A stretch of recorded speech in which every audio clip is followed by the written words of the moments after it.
Creo que hoy tenemos todos el privilegio, y cuando digo todos, me estoy refiriendo fundamentalmente en primera persona, en principio, y luego todos aquellos que vayan a tener el interés de acercarse a ver este vídeo.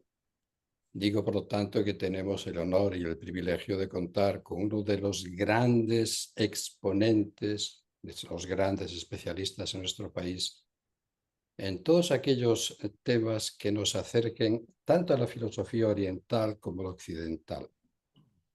Y este no es otro que el doctor en filosofía Vicente Merlo, gran y admirado amigo. Vicente, buenos días, ¿cómo estás? Buenos días, Madana. Un verdadero placer estar aquí dialogando contigo.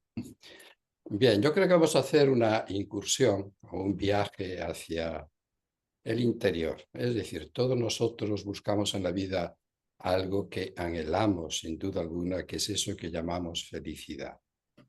Pero supongo que ninguno de nosotros quiere ser feliz al 80, al 35 o al 90%. Pretendemos eso que llamamos una felicidad plena. Obviamente, como bien sabemos, en un mundo de dualidad, de bueno o malo, de placer y de dolor, de día y noche, no existe ese estado. Con lo cual, de salida, yo te preguntaría, eso que todos buscamos, eso que todos anhelamos, la felicidad o bien desterrar de nuestra vida el dolor y el sufrimiento que nadie quiere ni nadie desea. Eso que en definitiva muchos se acercan y dicen, esa es la conciencia plena, eso es Satchidananda, eso es la finalidad última de la existencia humana, la búsqueda del yo o de lo profundo. Tenemos que ver si indagamos, ¿esto existe en realidad? ¿Es ello factible? ¿Qué es lo que genera en nosotros esa desdicha, falta de dicha o esa infelicidad? ¿Por qué sendero nos puedes llevar en este momento? Bueno, al plantear esta cuestión, generalmente se vuelve muy intimista y dice que la felicidad está en nuestro interior.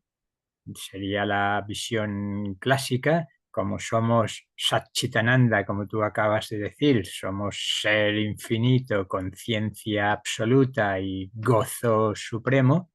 Parece que retirarse del mundo, que por otra parte se supone que es maya, entre comillas, quizás entraremos en eso, pues dentro lo tenemos todo.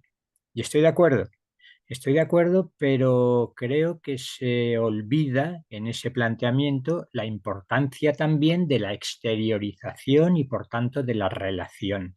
Así es que podríamos hablar de una filosofía, de una felicidad central, el Ananda que somos desde siempre y para siempre, pero también cuando estamos encarnados, la relación, la exteriorización, la expresión, la comunicación, la amistad es algo fundamental para compartir también, y la generosidad, para compartir ese océano de felicidad que en el mejor de los casos uno está viviendo o degustando, aunque sea alguna gota de vez en cuando del océano de Ananda.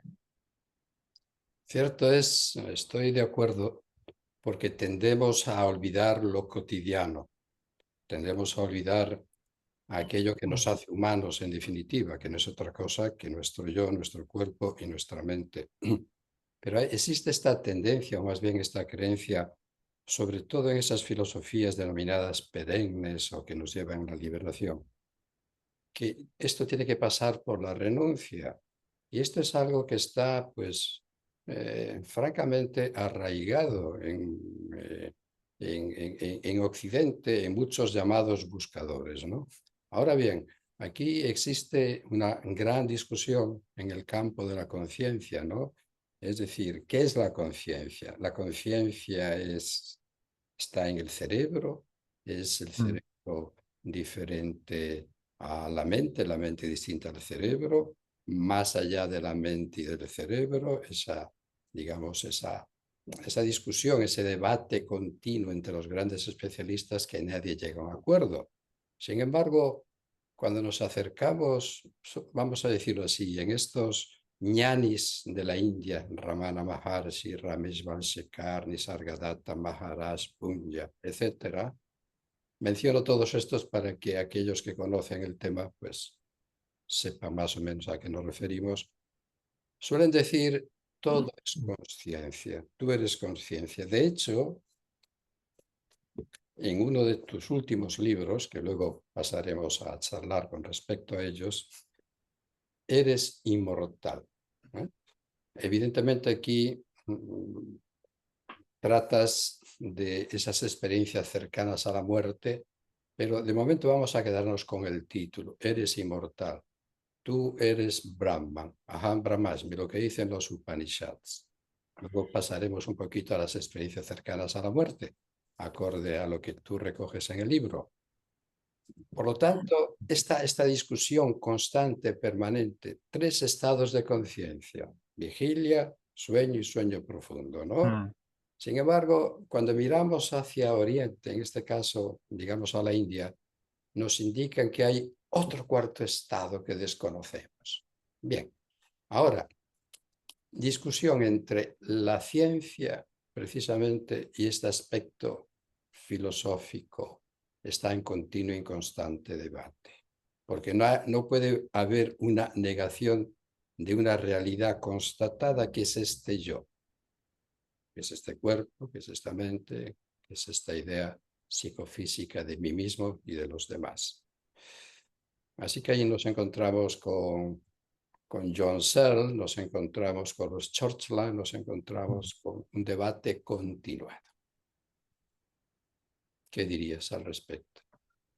Bueno, tema tan fascinante como de actualidad, no solo por la abundancia de experiencias cercanas a la muerte, pero también teniéndolas en cuenta.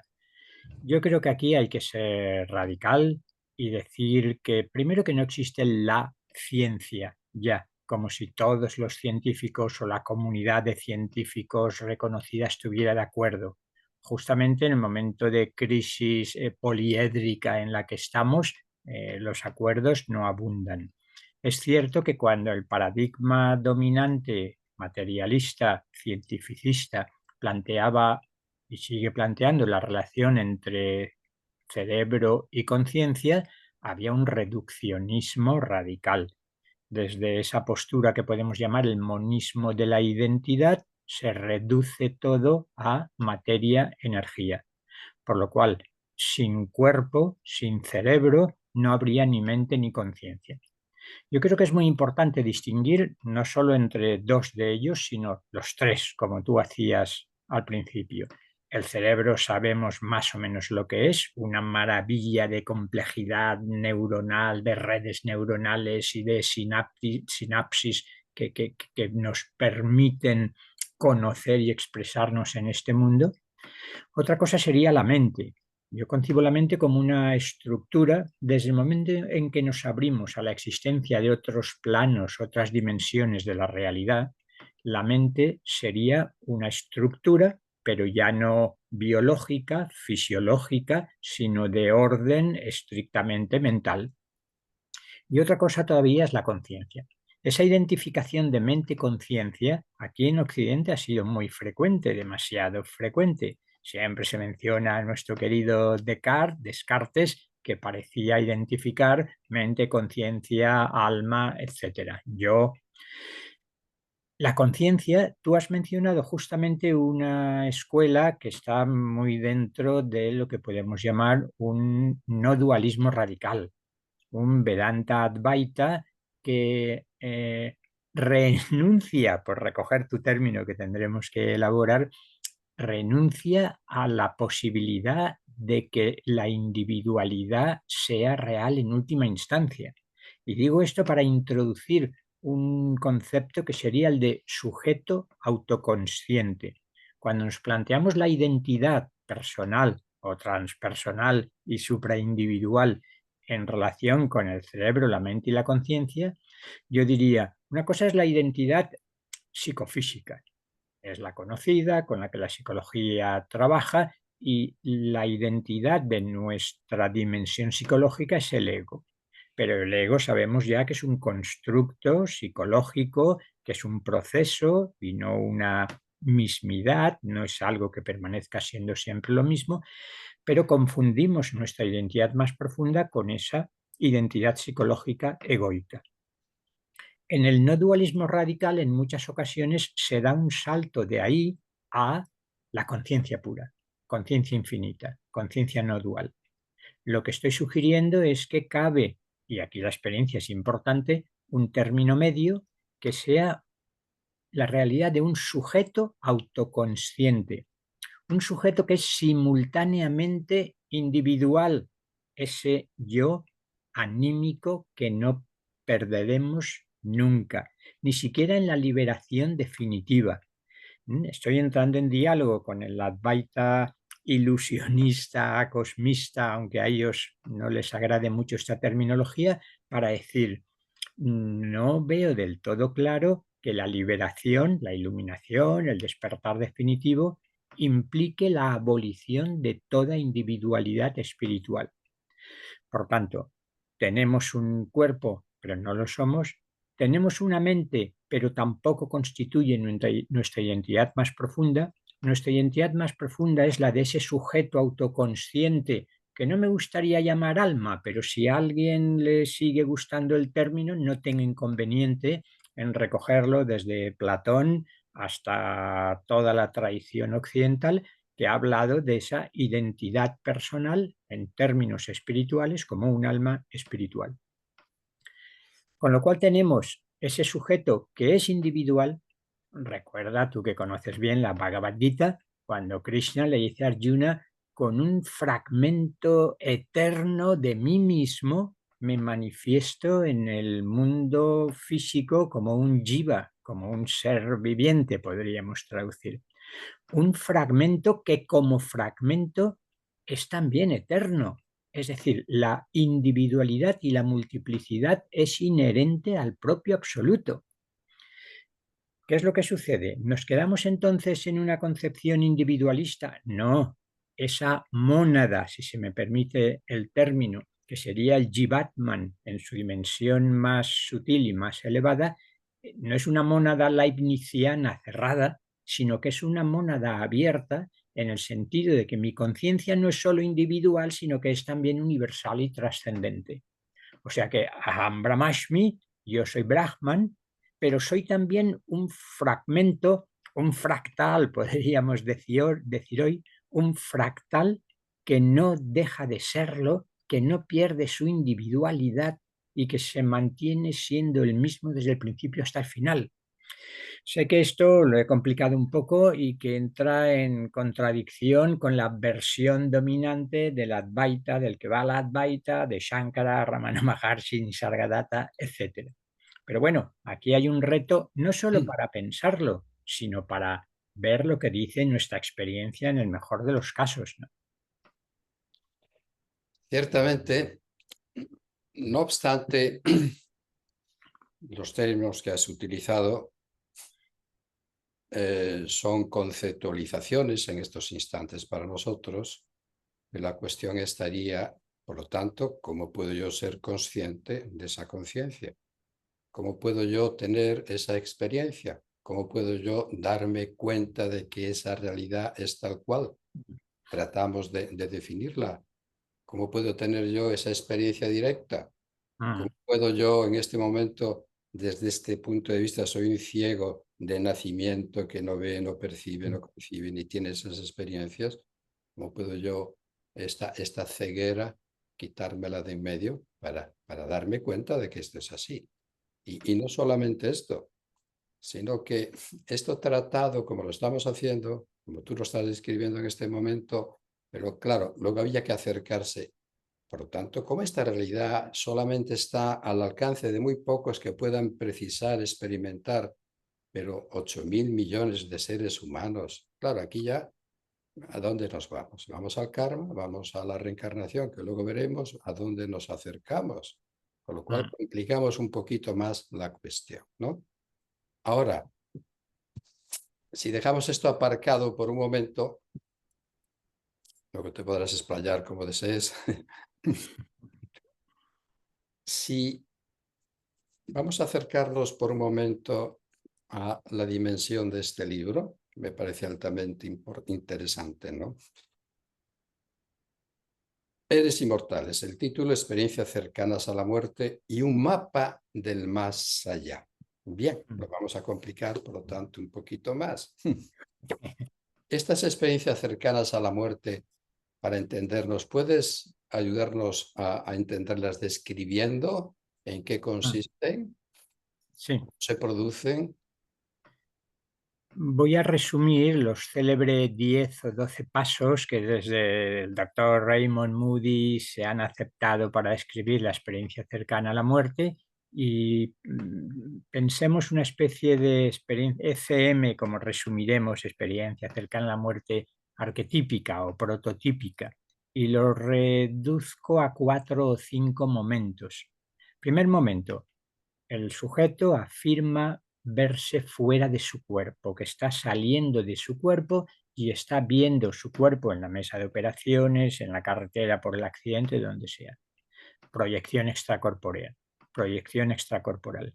Solo este primer paso conmociona ya y hace tambalearse el paradigma materialista científico. A ver, perdón, que yo, que se supone que soy este cuerpo, veo mi cuerpo desde fuera. Esto debe ser una especie de alucinación, pero sabemos que se han descrito experiencias extracorpóreas a lo largo de toda la historia y no solo en las ECMs. Por tanto, primer paso, uno en la mesa de operaciones, por simplificarlo, ve que puede salir su identidad más profunda, su conciencia individual de su cuerpo y verse en otra dimensión.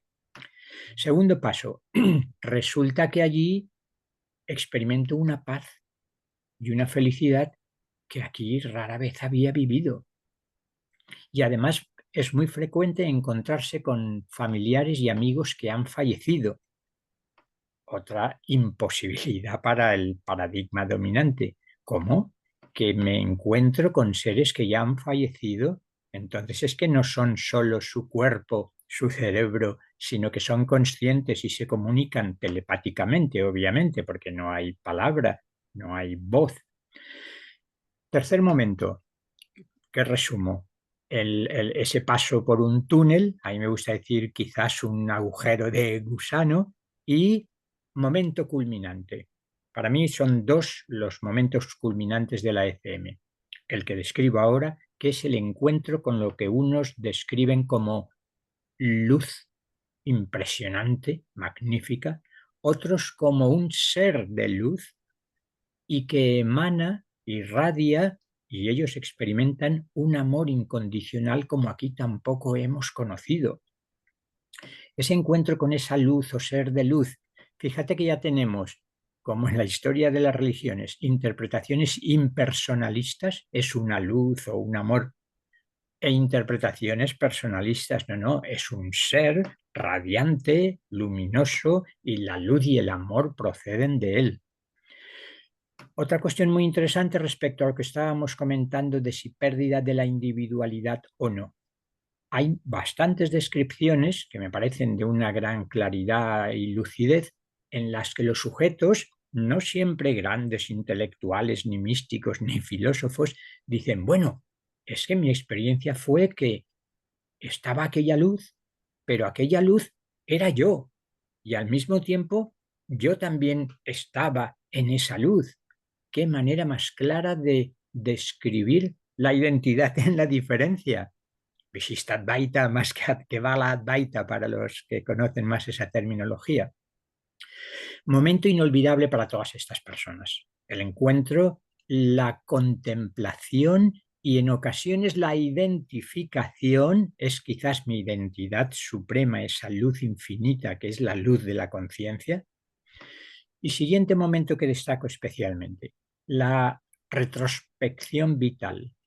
Se revisa o toda la vida o momentos determinados de esa vida con una peculiaridad muy fascinante. Y es que no solo estoy viendo, ni siquiera sintiendo lo que yo viví, sino que cuando se trata de una relación, estoy viviendo emocionalmente y pensando lo que aquella persona con la que me estaba relacionando sentía y pensaba en ese momento. ¿Cómo podemos interpretar esto? Pues porque hay una expansión de la conciencia y la conciencia puede abarcar al otro porque ambos estamos en el interior de una conciencia única. Con lo cual, volvemos a encontrar esa paradoja, si se quiere, de que soy la conciencia única en la cual se está desarrollando todo y al mismo tiempo soy un ojo determinado, un sujeto autoconsciente que está contemplando aquello. Estos dos momentos para mí son cruciales. A partir de ahí, en ocasiones hay encuentros desde el principio hasta el final con guías o con maestros que me van insinuando algo. Por ejemplo, que me insinúan que es momento de volver. Aquí no hay un acuerdo, no hay unanimidad. Unos dicen, sí, me dieron a elegir y me presentaron diversas escenas que me hicieron elegir volver. Otros dicen, no, no, de elegir nada. Sentí que cuando me daban un empujoncito y volví a estar otra vez en el cuerpo. Esta sería una versión resumida de los distintos pasos de la experiencia cercana a la muerte y muy brevemente creo que es muy importante enfatizar la profunda transformación que sienten la mayoría de ellos y duradera, es decir, las vidas de las personas que tienen una ECM. Por eso yo digo que es una experiencia mística en toda regla, que es una experiencia iniciática. Se inicia un nuevo camino, el descubrimiento de lo espiritual, incluso en gente que estaba totalmente apartada de lo espiritual. Por tanto, son solo alucinaciones, como empezó siendo la interpretación cientificista más habitual. Ninguna alucinación transforma positivamente a las personas como lo hace una experiencia cercana a la muerte. Y de paso tenemos la evidencia más clara, primero, de una individualidad que no es el cuerpo porque se está viendo desde fuera y está sintiendo que es esa mismidad, esa identidad, y por otra parte, la independencia de la conciencia del sujeto autoconsciente, porque estoy siendo consciente de lo que está ocurriendo y viendo incluso escenas del mundo físico, como lo que estaban, a quien estaban operando, lo que estaba ocurriendo en salas cercanas a donde estaba mi cuerpo. Así es que yo creo que son de un gran interés estas experiencias cercanas a la muerte y ver cómo lo interpretamos y desde qué sistema de creencias o paradigma las comprendemos. ¿Significaría esto, pues, de alguna manera que no solamente estamos configurados con un solo cuerpo, es decir, el cuerpo físico, sino aquí nos acercaríamos a describir esa concepción que suele existir en Oriente sobre el cuerpo astral, el cuerpo etéreo, o el cuerpo, digamos, la fisiología esotérica o bien oculta, es decir, más allá de esta conciencia encarnada en este cuerpo físico, y lo cual determinaría, como tú has mencionado, que estas personas se transforman su vida, no solamente esto, sino que a partir de ese instante no hay temor a la propia muerte, ¿no? Entroncando esto con otro de tus libros, que sería La reencarnación. Pero antes de pasar aquí, me resulta curioso esa especie de mapa, de guía en el más allá, que de alguna forma tú indicas en tu obra, en tu libro, y diferentes reinos, estados, momentos, etcétera. ¿Qué visos de realidad, digamos, podría tener para hacerlo hasta cierto punto creíble, ¿no? Es creíble, evidentemente, aquello que experimentamos, pero no obstante, el misterio, la incertidumbre del más allá, el misterio de después de la muerte, vida después de la muerte, es un tema, pues, obviamente tan manido, pero tan sumamente fascinante e interesante, porque todos estamos sentenciados de una forma u otra. De todas las formas, no de una forma u otra, de todas las maneras. Tengo, Claro. sí, tengo curiosidad por ese mapa, porque si nos acercamos, como tú mencionas a Ian, al doctor Stevenson, que yo conocí, este psiquiatra famoso de Virginia, y otros cuantos que luego veremos, pues él dejó escrito algo que si alguien aparecía o si él fuese reencarnado de nuevo, pues habría colocado algo misterioso para saber que realmente viene a esta vida después de su vida anterior, ¿no? Pero bueno, esta es una curiosidad sin mayor trascendencia. Por lo tanto, uno se muere. Evidentemente, ¿a qué plano? Depende. Si uno mira el budismo, nos habla de una forma. Si uno observa el hinduismo, nos habla de otra. Si uno mira el cristianismo, cualquiera de las religiones nos hablan, digamos, de un mundo más allá, ¿no? Pero este mapa que tú eh, expresas en tu libro, me gustaría que incidieras, aunque fuese mínimamente en ello, ¿no? Curiosidad. Sí. Bueno, la relación entre los dos libros, los dos temas que has mencionado es clara. Después de las experiencias cercanas a la muerte, en una última parte expongo ese mapa del más allá en el que ahora entro y nos quedamos viendo las distintas fases por las que pasa el sujeto cuando abandona el cuerpo físico y el siguiente libro es la reencarnación para contar cómo después de volver volvemos a entrar a un nuevo cuerpo que ya nos sonará tan extraño si aceptamos que es lo mismo que ocurre en las experiencias cercanas a la muerte, que puedo seguir viviendo fuera del cuerpo, en este caso durante un tiempo, y después vuelvo al cuerpo.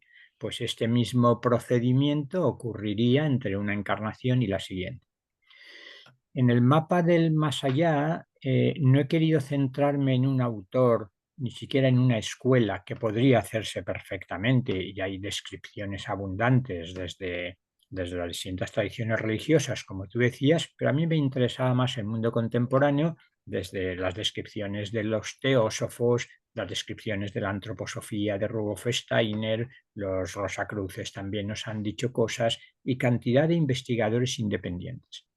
Entonces me parecía interesante mostrar eh, caminos muy distintos y la coincidencia entre ellos.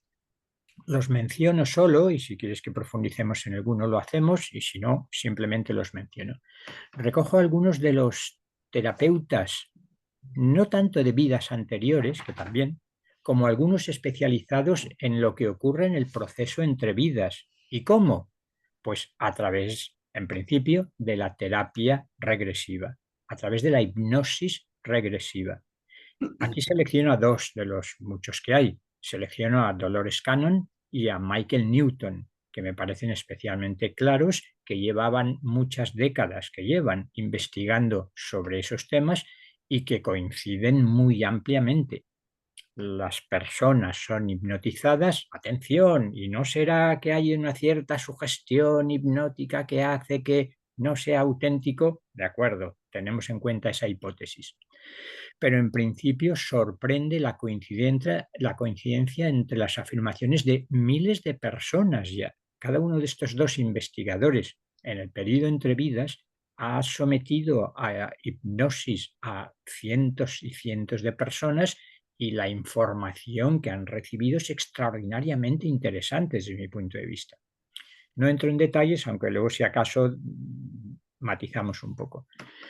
Por otra parte, tenemos el complejo y espinoso mundo de las canalizaciones que hoy está tan vivo.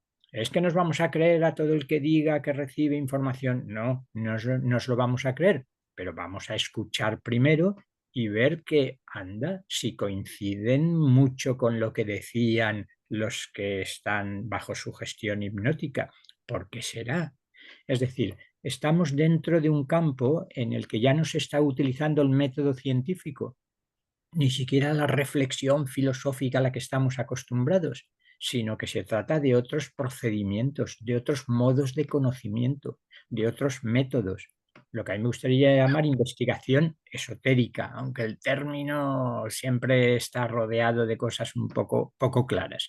Pero el investigador esotérico es aquel que ha desarrollado facultades de conocimiento que no son utilizadas generalmente ni por la ciencia ni por la filosofía. La clarividencia, la telepatía, la capacidad de leer los registros akáshicos, la visión remota, como se prefiere decir hoy en muchas ocasiones, una intuición intelectual o espiritual capaz de captar verdades, que no es algo nuevo. La noesis de Platón es la visión que el alma tiene de las ideas arquetípicas, que son verdades eternas. Por tanto, no estamos hablando de especulación racional, mucho menos, es cierto, de demostración científica, pero estamos hablando de una investigación a través de la experiencia y de modos de conocimiento que generalmente se han ignorado. Por tanto, lo que trata de mostrar ahí es la coincidencia entre, como tú decías, al morir nos vamos a lo que se llama el plano astral o el plano emocional, generalmente a los subplanos. También hay una cierta coincidencia en dividir cada plano muchas veces en 7 subplanos, con lo cual hay un acuerdo en que donde vamos es a ese plano emocional o ese plano astral, generalmente a los subplanos superiores. Los planos inferiores del plano astral equivaldrían a aquello que las distintas tradiciones han denominado el purgatorio. ¿Por qué? Pues porque como la frecuencia vibratoria de esos subplanos es más densa, ahí es donde estamos recreando nuestras emociones más perturbadoras, digamos. Pero bueno, esto no nos interesa ahora. El caso es que igual que hay una muerte en el cuerpo físico y se disgrega el cuerpo físico, después de experiencias en ese propio plano, habría una muerte del cuerpo emocional, del cuerpo astral y pasamos al plano mental. Y por no detenerme mucho, después pasaríamos al plano causal, al plano anímico, el plano del alma, donde el alma está desnuda sin ninguno de esos 3 cuerpos que hemos dicho, que tú has mencionado muy bien, el físico, el etérico, que está muy unido al físico, el astral y el mental. En todo ese tránsito donde el alma descansa al principio y al final, de nuevo el encuentro con guías y maestros y con lo que déjame llamar nuestra familia kármica y nuestra familia espiritual, estamos teniendo muchas actividades. Ahí describo algunas muy brevemente, desde templos de sanación, donde la gente, porque no solo nuestro cuerpo físico padece, sino que hay huellas emocionales y mentales que pueden ser sanadas, tratadas con música, con mantras, con colores en los templos de sanación de aquellos planos sutiles. O quien quiera seguir investigando tiene aulas de conocimiento y de sabiduría, quizás allí es más fácil leer los registros akáshicos y puede investigar la historia de la humanidad, la historia del planeta, etcétera. Con lo cual nos viene una imagen de coincidencias por partes muy distintas, de que allí hay vida consciente, de que seguimos teniendo muchas actividades y que es también preparación para nuestra nueva vida y con eso nos vamos a la reencarnación. Bueno, me parece fascinante, fascinante. Como es obvio, eso requiere una mayor extensión, pero el propósito que tenemos en esta charla es ir adentrándonos en diversos temas para poder enriquecernos todos de tu sabiduría, ¿no? Poder empaparnos un poco, ¿no? De parte, al menos, de tu conocimiento. La reencarnación como tal la vemos en todas las culturas desde la antigüedad y podemos observar, pues, se me ocurre ya en los Upanishads, se ve en el Brihadaranyaka Upanishad, donde ya Naval, que hace mención el Bhagavad Gita, Buda habla de sus vidas pasadas y luego nos vamos acercando también a la influencia de los teósofos, ¿no? Ahí vemos a Madame Blavatsky, Leadbeater, o podemos ver, tú mencionas incluso a Rudolf Steiner y a Edgar Cayce, ¿verdad? Que dan muestras, ellos dan muestras de la existencia de la reencarnación. Es decir, la vida es una posibilidad para poder evolucionar, por lo tanto, hay que volver una y otra vez, nacer, crecer, decaer, decirle adiós a este plano, y esa evolución va prosiguiendo a lo largo de vidas, y para ello nos podemos encontrar, de hecho nos encontramos con la doctrina del karma. Yo diría más que ley, me parece más algo que es una doctrina que generamos, que creamos, Mm. da lugar a esa acción y reacción, ¿no? O sea, hechos y consecuencias que se van produciendo a lo largo de nuestra existencia. No obstante, desde el plano en que nos movemos, vemos que la vida es injusta, la vida produce dolor, angustia, sufrimiento. Claro, desde esta perspectiva ya tenemos que valorar las enseñanzas del Buda en las 4 nobles verdades, ¿no? Nacer es sufrir, vivir es sufrir, envejecer es sufrir. Bueno, sufrir dukkha o insatisfacción, vamos a dejarlo así. Mm. Por lo tanto, ¿qué versiones actuales hay con respecto a la reencarnación como tal? Sabemos los estudios de Jim Tucker, que fue discípulo de Ian Stevenson. Sí. Vemos ahí a Marin Rosner, que ella supuestamente conecta con el más allá, que es una gran amiga mía a lo largo de muchísimos años, y en fin, y otros, digamos, videntes, psíquicos, y nos encontramos con ese mundo fascinante del profeta dormido, durmiente, que es Edgar Cayce. De hecho, Sí. en una época de mi vida tenía una gran curiosidad y me Mm. acerqué a Virginia a, a ver los famosos readings o lecturas de Edgar Cayce, ¿no? O sea que puedes acercarnos un poco a este. Sí. En el caso de la reencarnación, volvemos también a esa idea de mostrar la enorme riqueza de formulaciones y de casos y de ejemplos que tenemos. A mí me gusta insistir en que la mayoría de la gente sigue pensando que la reencarnación es solo una idea exótica de la India, ¿no? Del hinduismo y poco más. Cuando uno mira la historia de las tradiciones religiosas, contemplativas, espirituales, encuentra la reencarnación en muchos más lugares de los que se suele creer. E insisto, en las raíces de nuestra propia cultura occidental. No se entiende Platón sin la reencarnación. Está presente en buena parte de sus obras, pero también previamente en los órficos, Orfeo y los órficos, en los pitagóricos, Pitágoras y los pitagóricos, incluso en las tradiciones que generalmente se cree que son totalmente ajenas e incluso contrarias a la reencarnación, como el judaísmo y en el islam, en el cristianismo también. De hecho, le dedico bastantes páginas al cristianismo porque creo que lo merece. Es un tema polémico porque los reencarnacionistas quieren leer reencarnación en todas partes, es excesivamente quizás, incluso en el Nuevo Testamento, con aquellas dos célebres frases cuando le preguntan, maestro, a Jesús, ¿quién pecó para que naciera ciego, él o sus padres? Y entonces la interpretación reencarnacionista es decir, si pregunta si pecó él es porque le sucedió, según la ley del karma, en una vida anterior, pero no está claro que sea así. Y el otro es la famosa observación de que Juan el Bautista sería Elías, que ha vuelto. Pero Elías no había muerto, había ascendido en un carro de fuego, ¿no? Y por tanto no está claro que en el cristianismo, en el Nuevo Testamento, esté. Pero bueno, como dice John Hick, que ese teólogo protestante cristiano fascinante, no está, pero no es contradictoria con el cristianismo, podría estar. En el judaísmo oficialmente no, pero en la Cábala aparece con toda claridad y más en la Cábala contemporánea. Incluso en el Islam, los drusos, el caso de los drusos es muy destacado en el Islam y de hecho una de las vidas anteriores de un niño que cuenta Jan Stevenson vivía en una comunidad drusa donde la reencarnación está aceptada.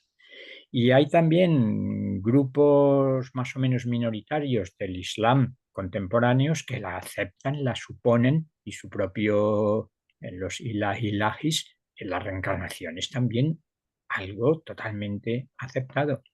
Hinduismo, budismo, jainismo, en todas las tradiciones índicas no hay ni que comentarlo porque es columna vertebral de su sistema de creencias. Pero a mí más que estos detalles, y para pasar al mundo contemporáneo, que una vez más me interesaba más que el mundo tradicional religioso, me importa más lo que implica y lo que supone este fenómeno de la reencarnación, que como tú indicabas ya muy bien, el sentido es que estamos inmersos en un proceso evolutivo, por tanto, inteligentemente guiado por una inteligencia, a mí me gusta decir una sabiduría amorosa, que es la que rige el karma, por no llamarlo ley, porque tantas veces se ha concebido como una ley mecánica, estricta. Ah, si maté a una persona, ahora voy a morir, me van a matar a mí. No, hombre, no, no es una aplicación mecánica, es una enseñanza envuelta en los brazos de una sabiduría amorosa. ¿Para qué? Para que primero recordemos lo que somos originalmente y después podamos recrear en este mundo tan denso, tan físico, tan material, lo que hemos venido a recrear. Con lo cual volvemos a cuestionar, desde mi punto de vista, la visión tradicional muchas veces de que el mundo es maya, que termina desvalorizando y quitando realidad a este plano, cuando podría interpretarse que esto es parte del plan y que por tanto lo que queremos no es tanto liberarnos del cuerpo y del samsara, sino liberarnos en el cuerpo y en el samsara para transformar profundamente el cuerpo, las emociones, la mente y el mundo en el que vivimos. Si se quiere, el objetivo pasa a ser no tanto como tradicionalmente irnos al cielo o entrar en el nirvana, sino hacer descender el cielo en la tierra, vivir el nirvana en el samsara. ¿No dicen que nirvana y samsara son lo mismo?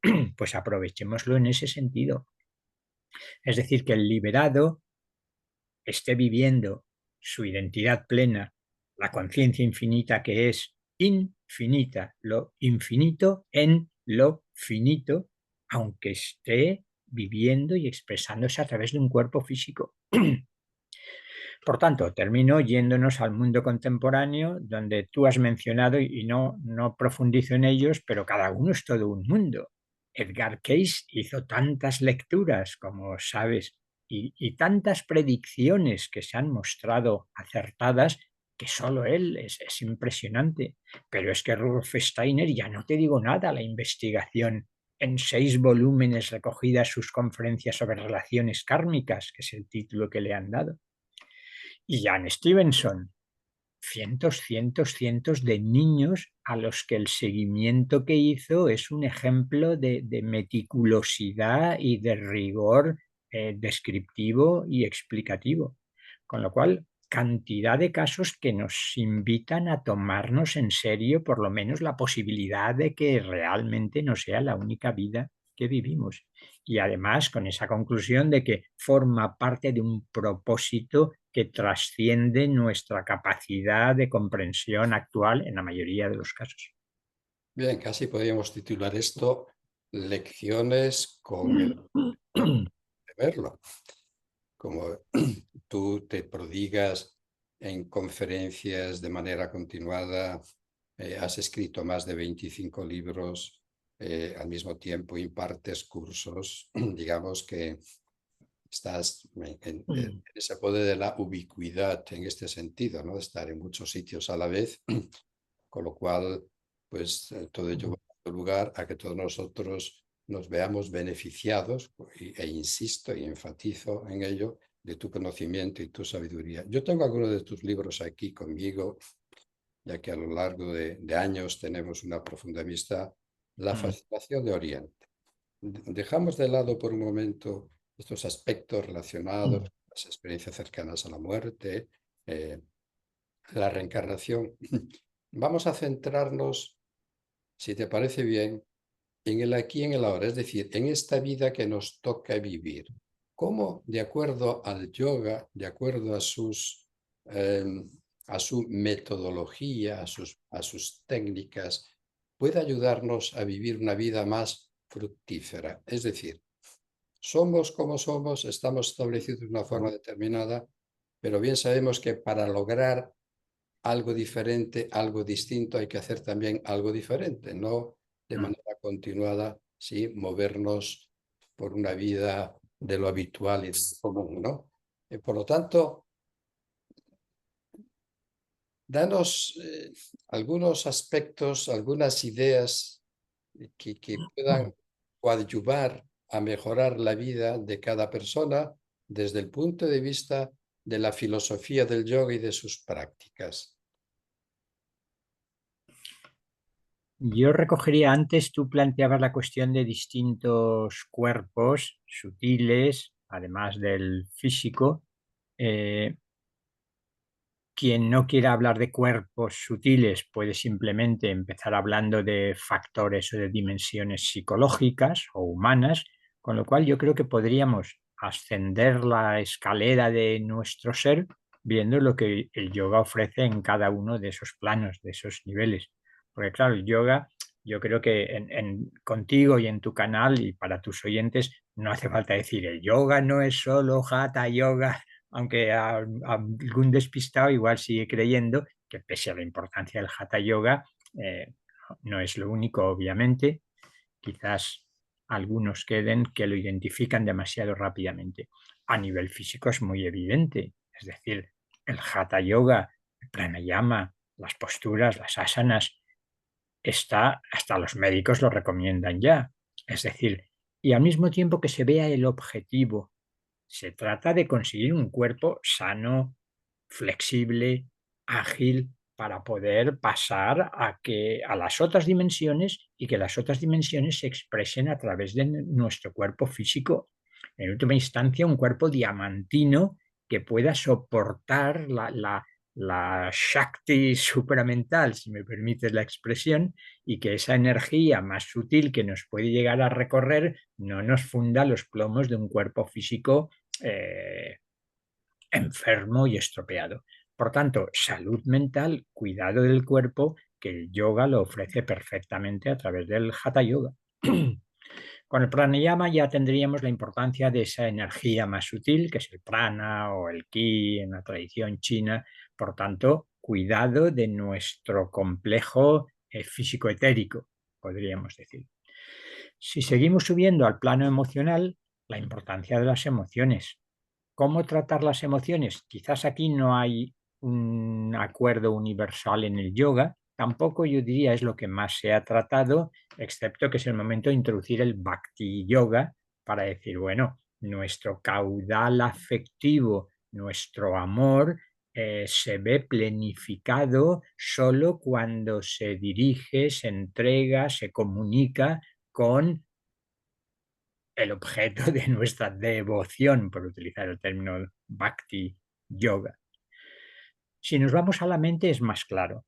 De hecho, para muchos, así como están los hatha yogis que se centran mucho en el cuerpo, están los raya yogis que se centran mucho en la mente. Pero más allá de denominaciones, el yoga nos ha enseñado, como pocas veces aquí en Occidente, yo creo, aunque también está en un sentido o en otro, primero a observar los mecanismos de nuestra mente y luego, y esto es lo fundamental, a desidentificarnos de esos instrumentos, que en este caso es la mente y el pensar.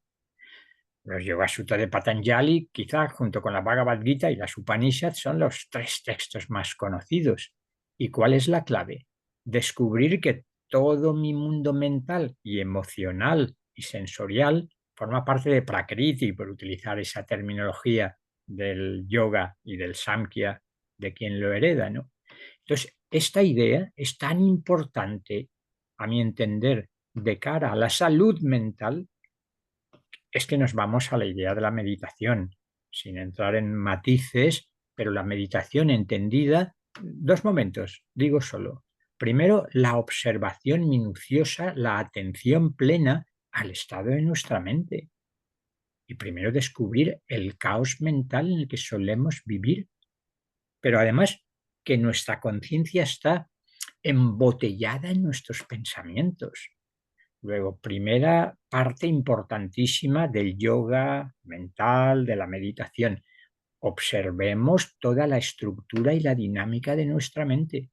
Y segundo, una vez el testigo, a través de su atención plena, está observando todos esos movimientos, simultáneamente se está produciendo una desidentificación espontánea y descubro que soy un purusha, lo que antes llamaba sujeto autoconsciente.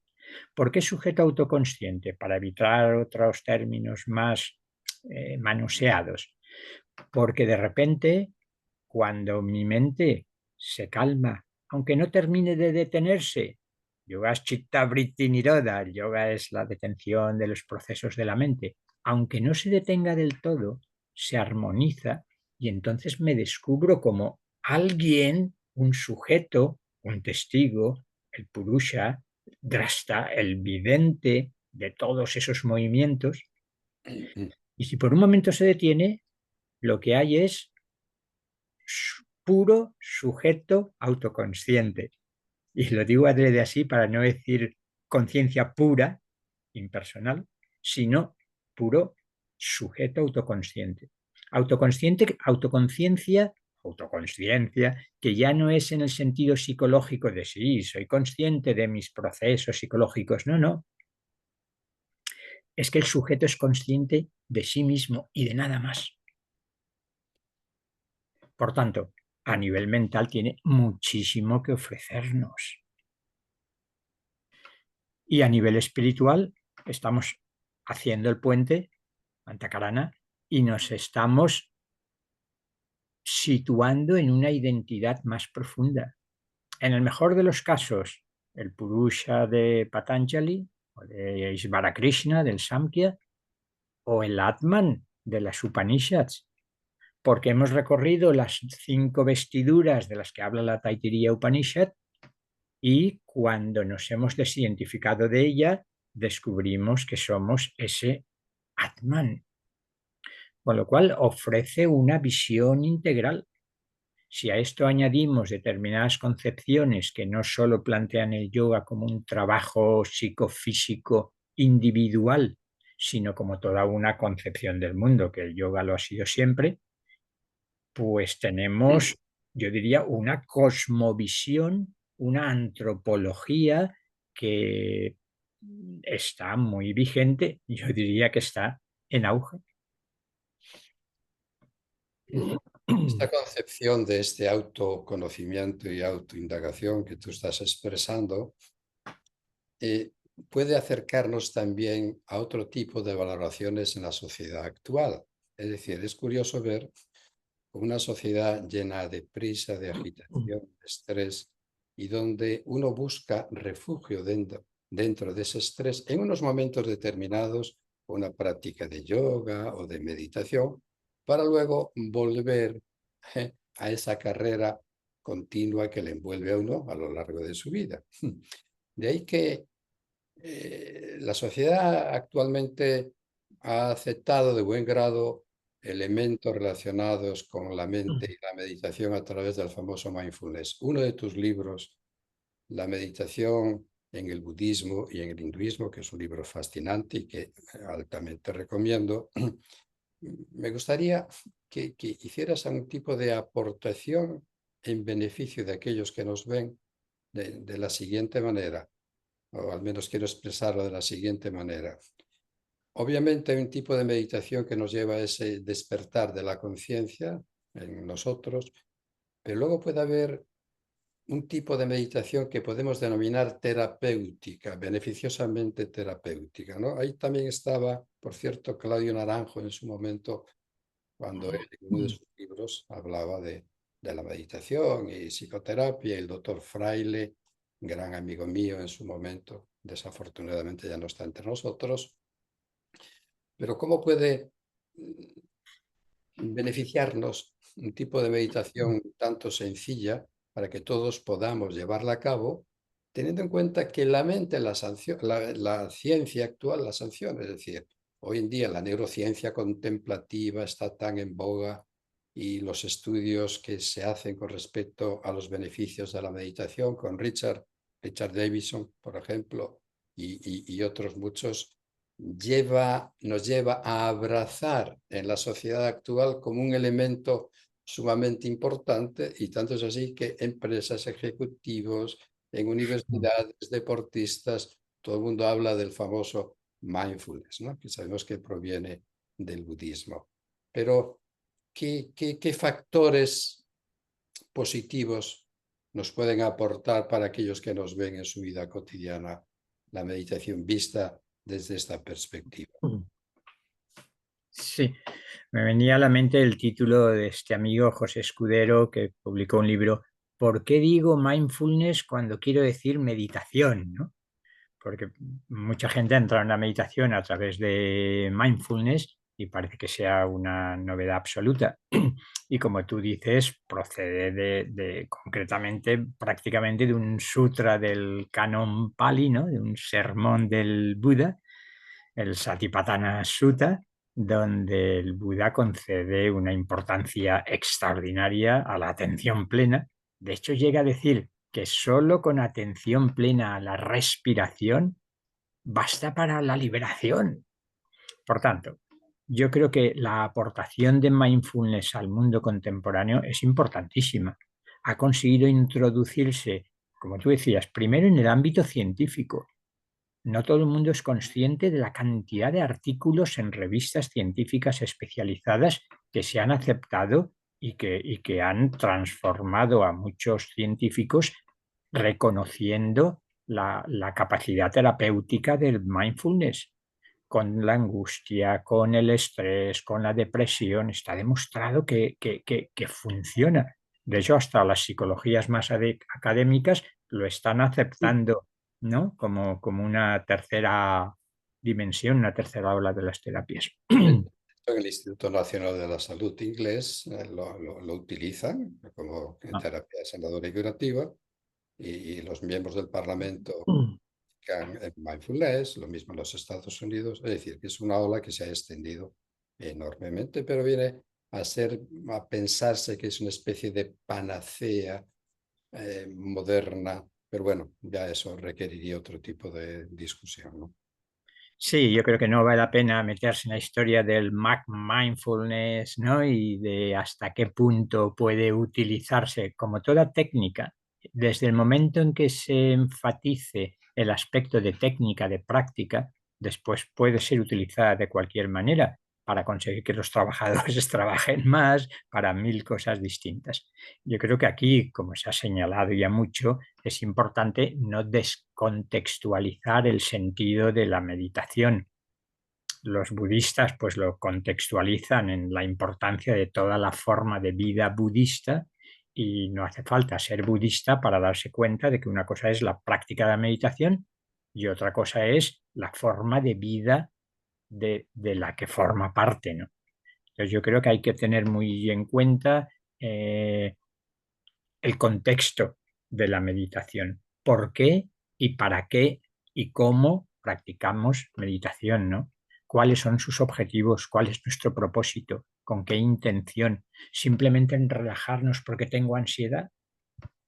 ¿Simplemente pasar un buen rato los 40 minutos que estoy meditando? ¿O es que cambia la manera de ser y de vivir? El yoga ha enfatizado tanto samatvam, que por otra parte, samatha es una de las dos meditaciones budistas más conocidas. Vamos a traducirlo como ecuanimidad.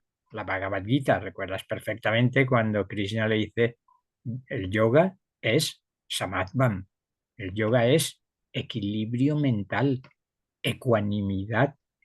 Entonces, claro, cambia tanto nuestra percepción de la identidad propia como nuestras relaciones con las personas y con el medio ambiente, si se quiere, con toda la sociedad, en el mejor de los casos. ¿Por qué? Porque esa ecuanimidad permite que yo no esté tan egocentrado como solemos estar constantemente. Un ejemplo muy concreto, en los diálogos se refleja. vemos, o por la televisión, no hace falta la televisión. En la vida cotidiana, el diálogo es muy difícil. ¿Por qué? Porque no sabemos escuchar, no somos capaces de escuchar, ya que se está preocupado por lo que yo voy a decir, porque estoy identificado con mi mente. Luego, esa serenidad, Gelassenheit, decía Heidegger tomándolo de Meister Eckhart, ¿no? Procedente de esa no identificación con el barullo mental, es una gran medicación. De la medicación a la meditación, como decía nuestro amigo. Hay tres cosas porque fíjate, el tiempo vuela, desafortunadamente, en este caso. Pero brevemente, hay uno de tus libros que habías escrito, Filosofía, ¿qué es eso? Y por cierto, si nos puedes adelantar, sé que vas a publicar este próximo mes un nuevo libro en Kairos, pero sí, muy brevemente, si te parece, la filosofía oriental, la filosofía occidental, ¿no? Filosofía occidental, filosofía, amor por la sabiduría, por el conocimiento, pero si nos acercamos, la visión de la filosofía occidental es una visión intelectual donde se pretende discernir, pensar, analizar, estrujar cada sensación, momento para llegar a alguna conclusión. Y la visión, genéricamente hablando, de la filosofía oriental es, aparte de especular, como solía hacerse en los grandes debates, a someter al silencio a todos aquellos con los que los grandes eruditos pues, solían debatir, y ahí estaba la, digamos, la respuesta en ese silencio interno. ¿Qué relación hay? ¿Cómo se refleja? ¿Cuáles son, desde tu punto de vista, aquellos filósofos occidentales que tienen cierto acercamiento al pensamiento de Oriente o integran aspectos los unos de los otros?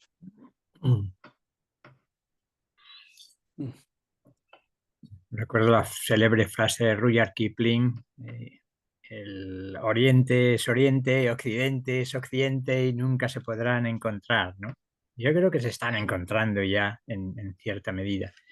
Pero históricamente, claro, es que aquí la ignorancia de las filosofías orientales ha sido prácticamente total. Ya ha habido una especie de colonialismo filosófico y han quedado dejadas de lado y abandonadas. Richard King lo expresa muy bien en una de sus obras, pero en este sentido, ¿no? Sí, sí, claro, es que basta para que tres de nuestros más grandes filósofos del pensar, que son Hegel, Husserl y Heidegger, dijeran cada uno en su momento que no existe filosofía en Oriente para que filosóficamente se siga repitiendo. Pero esto se debe a que manejan una concepción de filosofía occidental moderna muy determinada, que quizás es lo que hay que cuestionar. Por tanto, es que no ha habido prácticamente pensadores destacados que hayan conocido la filosofía oriental, al menos hasta finales del XIX. Schopenhauer y Nietzsche empiezan a conocerlo. Es célebre la frase de Schopenhauer que leyó las Upanishads y se entusiasmó, ¿no? Y decía, bueno, pues ahora mi filosofía es lo mejor de las Upanishads, lo mejor del budismo, lo he expresado yo. Y Nietzsche lo mismo, Nietzsche empieza a conocer y a mencionar en ocasiones al budismo especialmente, pero hasta mediados del 20, hasta hoy, los filósofos occidentales académicos apenas han conocido la filosofía oriental, mientras que al contrario no, y eso tiene su ventaja, porque con la colonización del Imperio Británico en la India, pues empiezan a estudiar Occidente. Y por tanto, yo creo que allí se está llevando a cabo una síntesis, una fusión, como se habla hoy de filosofía fusión, en la que ya no es contraponer como una filosofía comparada Oriente y Occidente, sino ver lo que podemos extraer de lo mejor de cada una de ellas. Esto me lleva al libro que mencionas, que aparece ahora, el 12 de marzo. Yo diría que es mi libro más filosófico, porque deliberadamente quise prescindir de los aspectos más esotéricos y más extraños y pongo en diálogo la filosofía occidental, desde empezando por Parménides y terminando con Husserl o con Levinas o con Heidegger u otros, con el hinduismo y con el budismo. Por eso el subtítulo es Una filosofía intercultural, una especie de ensayo de filosofía fusión que en Y ocasiones... se acerca esa idea, quizá haya sido Pierre Hadot. Puede ser. Sí, sí, y los estudios de Pierre Hadot, de Plotino, por ejemplo, son verdaderas maravillas, ¿no? El título de Plenitud y Vacuidad no sé si refleja bien el contenido.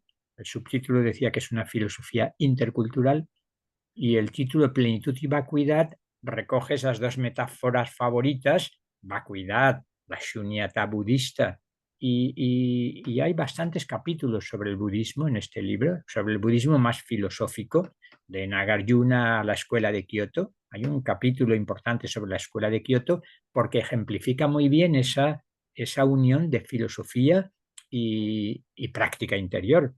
Nishida, Nishitani y Tanabe eran practicantes o del Zen o del budismo de la tierra pura y al mismo tiempo conocían perfectamente la tradición. Amador Vega hace referencia en alguno de sus libros. Sí, sí. Amador Vega y Raquel Bouso, pero aquí son poco conocidos y son muy importantes. Entonces, Vacuidad recoge un poco esa metáfora del budismo o esa concepción de que las cosas están vacías de entidad propia y plenitud viene a ser el Purna Purnata como símbolo favorito del hinduismo, para mostrar que se entra en diálogo hinduismo, budismo y filosofía occidental. Si pasan los días rápidos para poder leerlo. Hay un personaje fascinante que tú conoces bien, ya que has estado con él y has traducido parte de sus obras, que no es otro que Raymond Panikkar. Me gustaría que hicieras alusión a su pensamiento, a su obra, porque yo creo que es conocido en círculos determinados, pero no con la Ah, amplitud que sí. requería, ¿no? Su importancia, ¿no? Su figura. Sí. Hay mucho que decir de él, la verdad. Bueno, anecdóticamente diré que él fue el presidente del tribunal de mi tesis y que luego me llamó a ver si quería trabajar con él para traducirle algunas de las obras. Esto es cuando él acababa de llegar a Cataluña y se buscó una casa preciosa en Tavertet, en un pueblecito en la montaña, bastante alto, y se había jubilado de su cátedra en California y se venía aquí. Pero bueno, lo importante es que es un verdadero pionero. Si hubiera que centrarlo en un aspecto, yo diría que en el diálogo interreligioso y en la filosofía intercultural, justamente. Lo más sabido de él es que empezó como un católico exclusivista, fue uno de los primeros defensores del inclusivismo en el diálogo interreligioso. Una vez, sin dejar de ser cristiano, fue a la India, de padre indio era él y madre española, catalana, y vino sintiéndose hindú y después profundizó en el budismo y él decía que tenía cuatro identidades religiosas en una: cristiano, hindú, budista y secular, y también filósofo secular. Y no contento con defender ese inclusivismo en el diálogo interreligioso que acepta la validez de las otras religiones, se convirtió poco después en uno de los más destacados defensores del pluralismo religioso, lo cual le valió la condena de algún papa junto a John Hickman, quien mencionaba antes, y junto a otros. Entonces, Raymond Panikkar internacionalmente era muy reconocido en Estados Unidos, en Alemania, en la India. The Vedic Experience, la experiencia védica, es una obra importante que está traducida. En los últimos años de su vida aquí se tradujo mucho de él y terminaría con lo que él llamaba la intuición cosmoteándrica. Es una especie de versión personal y no tan personal de la intuición advaítica. Intuición cosmoteándrica quiere decir que hay una interrelación, que no pueden separarse el cosmos, el mundo, Theos, lo divino, y Anthropos, lo humano. Con lo cual, fíjate que nos lleva a esa especie de comprensión integral de la realidad. No es que esté lo divino, el solo, allí, trascendente, fuera del mundo, independientemente del mundo y del hombre. El hombre no está encerrado en sí mismo, sino que está abierto al mundo y a Dios. Y el cosmos abarca la dimensión inmanente de lo divino y abarca al ser humano. Obras clave sobre hinduismo, como la que he mencionado y otras. Una obra clave sobre budismo, El silencio del Buda. Bastante sobre cristianismo, sobre diálogo interreligioso. Unía erudición y experiencia personal, en ambos casos muy destacada. Era un gran intelectual y un pionero al que muchos le debemos un importante impulso en nuestra investigación intercultural. Tú has vivido durante un tiempo en la India y eres uno de los grandes expertos a nivel mundial en el pensamiento de Aurobindo. Este es uno de tus libros, igual que uno más reciente sobre Aurobindo y su pensamiento. La época de los llamados gurús, que se produjo su venida aquí a Occidente, Swami Muktananda, Swami Vishnudevananda, Swami Satchidananda, Maharishi Mahesh Yogi, etc. Aquello creó realmente un enorme interés en Occidente y de ahí que hubiera una mirada hacia India, hacia este tipo de religiones, dentro del hinduismo, la fascinación por el yoga, la fascinación por la meditación y todo lo demás, ¿no? En breves palabras, podéis hacer alusión al pensamiento de Aurobindo. Sé que esto requeriría horas, pero creo que es importante que sepamos un poquito de su propuesta, la supramente, por ejemplo, de Aurobindo. Vale, me propongo un esfuerzo de síntesis máximo para no extendernos las 7 horas más en las que disfrutaríamos hablando del Vedanta integral y el yoga integral, que son las dos denominaciones más conocidas que caracterizarían el pensamiento y la práctica de Sri Aurobindo. Nace en 1872, muere en 1950. Entra en Mahasamadhi, digamos. Analizando estos dos términos, me quedaría solo con eso. Vedanta integral, ¿qué significa?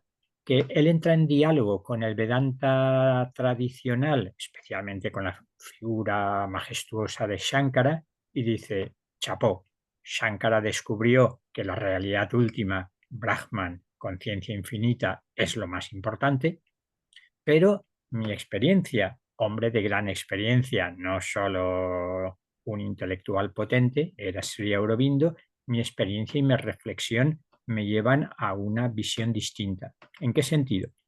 Porque es como si Shankara hubiera visto la mitad de la verdad integral, como si deslumbrado por la luz que contempló, metafóricamente, el mundo ya ni siquiera era real. Pasó a declarar que el mundo era maya, una especie de ilusión, aunque aquí habría que matizar para no superficializar demasiado. Pero lo cierto es que en buena parte de la India, con el poderío de Shankara y el Vedanta no dualista, se entendió el no dualismo como que solo Brahman es real, el mundo y la individualidad son irreales. Vedanta integral porque integra intuición cosmoteándrica de Raymond Panikar, aunque no sea lo mismo, integra lo divino, la naturaleza y la evolución humana como tres aspectos de una verdadera realidad. El evolucionismo espiritual en Sri Aurobindo es fundamental, que también lo diferencia de visiones más tradicionales. Es decir, hay un gran plan cósmico, evolutivo, y la serie de reencarnaciones nos va llevando hacia la plasmación de ese magnífico plan, que la mente divina, la supermente, la verdad conciencia supramental, la conciencia energía, Chit Shakti, puesto que es ambas cosas, no solo conciencia pura, la conciencia inherentemente es también energía. Shiva y Shakti están unidos desde el principio hasta el final.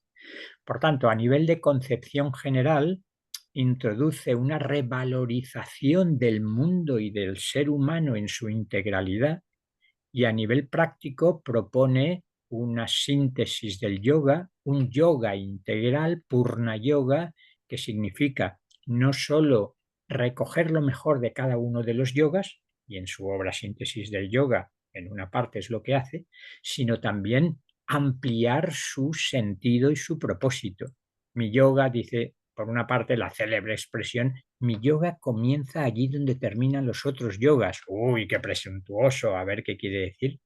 Quiere decir que el objetivo último no es liberarse, como insinuábamos antes, sino una vez alcanzada la liberación, empieza el momento descendente de transformación, de supramentalización de toda mi personalidad y de todo el mundo. Por tanto, yoga integral no solo es que sintetiza los otros yogas, sino que ofrece un nuevo horizonte. Además, no es un objetivo meramente individual, sino que el yoga es para la conciencia de la humanidad. Simultáneamente es para mi transformación individual, pero también para la transformación de la conciencia colectiva. Lo dejaremos ahí para no Sí, desarrollar. vamos terminando porque el tiempo se nos echa encima. Mm, Otro de tus libros que me parece altamente interesante es este ensayo para una comprensión integral de la Bhagavad Gita, libro que yo utilizo en los cursos de formación y que todo el mundo disfruta, ¿no? Pero es chocante ver, se suele decir que metafóricamente, una enseñanza de naturaleza profunda y espiritual está recogida en estos 18 capítulos de la Bhagavad Gita, ¿verdad? En el campo de batalla, en la lucha, en la pelea, en combate, ¿no? ¿Cómo podríamos analizar esto desde una perspectiva que yo incluso recuerdo que muchos expertos se han negado a aceptarlo, por esa causa, por esa razón? Yo recuerdo haber hecho hace muchos años un curso sobre la Bhagavad Gita, que no es el caso, con Jean Hebert, un gran indólogo, y su exposición había sido magistral. Pero sí, en la actualidad hay quien se siente un poquito, un tanto escéptico, motivado a que este encuentro, este diálogo se está produciendo en un campo de batalla. Sí. Bueno, Sri Aurobindo comenzó su transformación el año que pasó en la cárcel por su crítica decidida al colonialismo del Imperio Británico. Hasta entonces no quería saber nada del hinduismo, ni de espiritualidad, ni de religiosidad. Su padre lo había mandado a Inglaterra para que estudiase y no cayese en esas concepciones religiosas.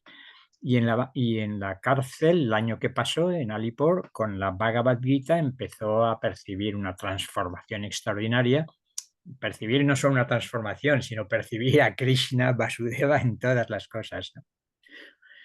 Por tanto, el libro este mío, yo diría que tiene dos peculiaridades. Una es comparar en ocasiones solo traducciones, 4, 5, 6 traducciones distintas, para tomar conciencia de hasta qué punto la concepción previa filosófica o yógica del traductor condiciona la traducción.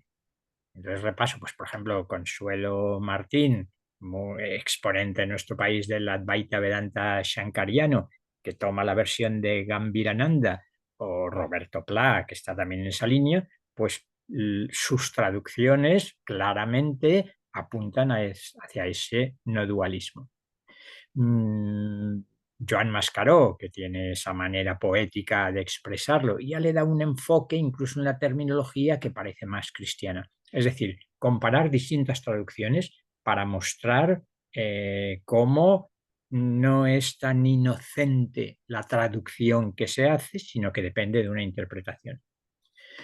Y lo otro, bueno, aprovecho la lectura que Sri Aurobindo hace de la Bhagavad Gita en su voluminoso ensayo sobre la Gita, tampoco excesivamente, pero sí en momentos cruciales para apuntar lo que me parece satisfactorio hermenéuticamente en la interpretación utilizando la visión de Sri Aurobindo. Pero en realidad procede de un curso y la idea es, he conocido a tanta gente como tú que dice, ostras, sí, me he puesto a leer la Gita, pero me sigue resultando dura, difícil, ¿no? Pues que uno pudiera comprender y introducirse en la Bhagavad Gita, incluso si no lo hubiera leído, como si los textos y la explicación fuera suficiente para que se entendiera la Bhagavad Gita. Y claro, están en un campo de batalla. El recurso más fácil es decir, bueno, olvídense ustedes, no es histórico y es una metáfora, ya que una de las virtualidades, de las virtudes de la Bhagavad Gita es decir, bueno, es posible la contemplación en la acción, es posible renunciar no a actuar, sino a los frutos, a los resultados de la acción. Olvídense ustedes que es un campo de batalla y tengan en cuenta que se trata de la batalla interior, como la yihad islámica en la mejor interpretación, ¿no? Por tanto, no se preocupen si Arjuna va a matar a sus primos que están enfrente, que no importa. Pero claro, los nacionalistas, algunos nacionalistas hindúes, defendieron que no, que esto va en serio y que a quien había que cargarse en esta ocasión era a los ingleses, porque la guerra justa en ese caso era contra los ingleses. Yo no concedería demasiada importancia, aunque la tiene, pero nos metemos en jaleo, ¿no? Respecto a si en algún caso desde la atmósfera pacifista que tan fácil es compartir hoy, se puede justificar una guerra.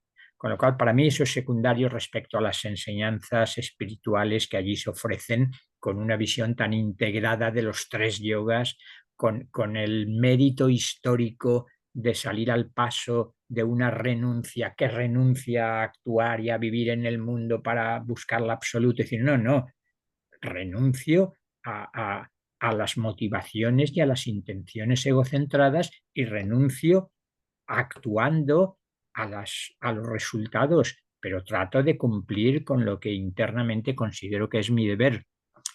Aunque en la Bhagavad Gita, mi dharma, mi deber es el deber de casta, y ese es otro de los problemas que puede plantear la Bhagavad Gita. Y sobre todo, una manifestación tan lúcida y profunda, y termino con esto, del yoga del amor, del yoga devocional. Si hay dos puntos que destaca la Bhagavad Gita, es esa nueva concepción del karma yoga, renuncia pero en la acción, actúa y cumple con lo que internamente debes hacer. Y por otra parte, el secreto final, abandona todo Dharma y refúgiate en mí, ámame, piensa en mí en cada momento, en el momento de la muerte y vendrás a mí y no tendrás que volver a encarnar más. Ideal del no retorno que está en la Bhagavad Gita. Y cuando a Sri Aurobindo le decían, pero su yoga integral es el yoga de la Gita, y dice, no, la Gita es una joya, la conozco muy bien, he tomado mucho de ella, pero hay cosas fundamentales de mi yoga que no están en la Bhagavad Gita. Por ejemplo, ya no ideal de no retorno, sino ideal de retornar liberado para transformar el mundo. Y la noción de la conciencia supramental y todo lo que implica ese tipo de conocimiento tampoco está con claridad en la Bhagavad Gita. Aún así, termino. Obra imprescindible para la literatura universal. Bueno, estamos terminando ya porque se nos ha alargado. Siento tener que tenerte ahí con estas maravillosas disertaciones que estás llevando a cabo. Solemos terminar estas conversaciones. Yo le pido al invitado un par de cosas para finalizar. Si viene a tu mente una historia, las historias ilustran un conocimiento determinado, son múltiples las que existen fundamentalmente en Asia, ¿no? Y luego finalizamos con una breve guía meditativa, breve, muy breve, con el fin de que aquellos que nos ven puedan sentarse el tiempo que luego quede, que ellos prefieran, que les guste, que les apetezca, y continuar con esas instrucciones meditativas, y eso será muy enriquecedor. Dos aspectos.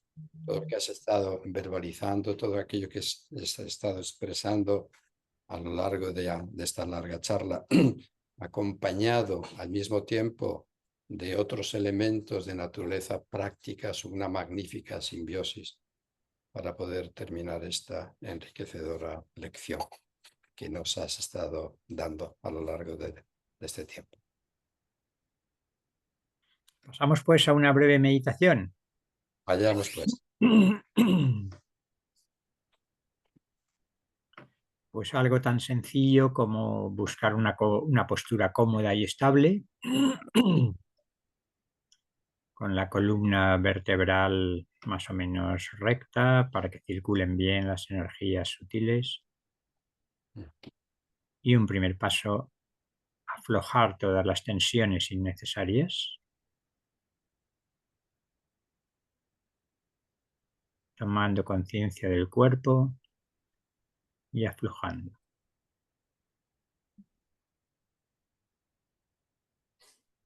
Y en un segundo momento pasamos a observar atentamente nuestra respiración.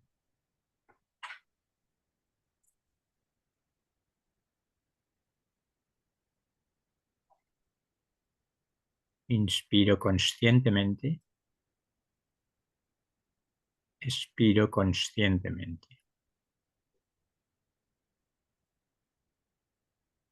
Inspiro paz, expiro paz y llevo mi atención a ese corazón en paz.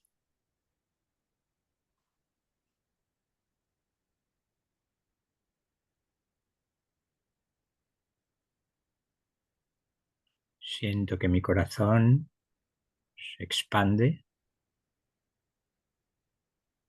como si se fundiera en un océano de amor, de paz, de gozo.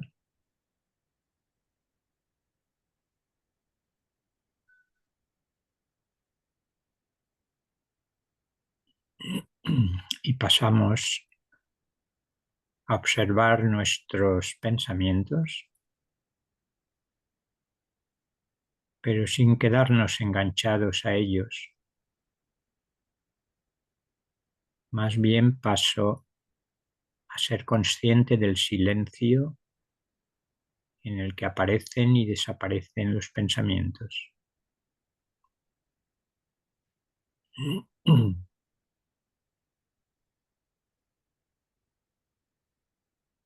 Un silencio habitado por la presencia pura,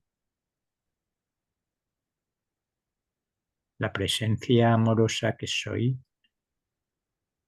desde siempre y para siempre.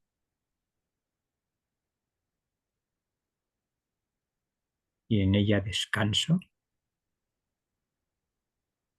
sin buscar nada, sin pretender nada.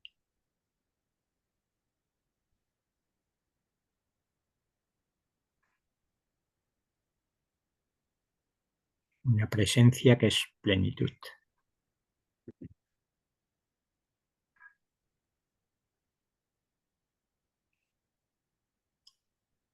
Y así, ya que es una meditación breve, vamos volviendo a sentir nuestro cuerpo, a ser conscientes de la respiración y a sentirnos presentes aquí y ahora.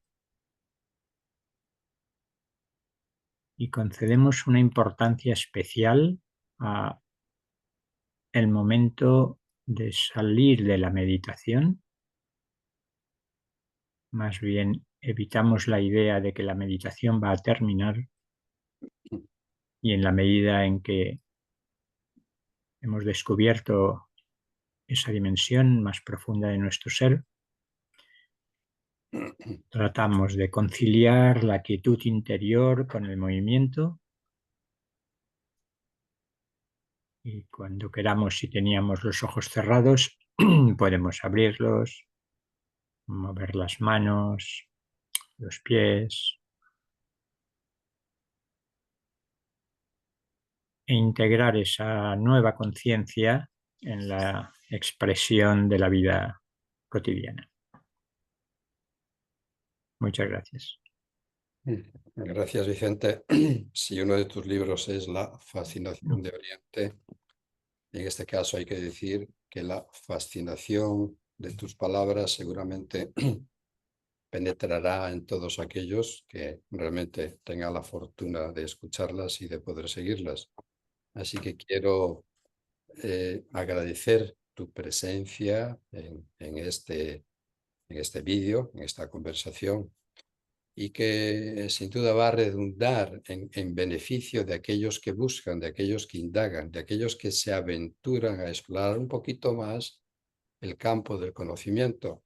Y tú eres esa luz, ese faro realmente que ayuda a iluminarla, sin duda alguna, en nuestro país y en otros muchos.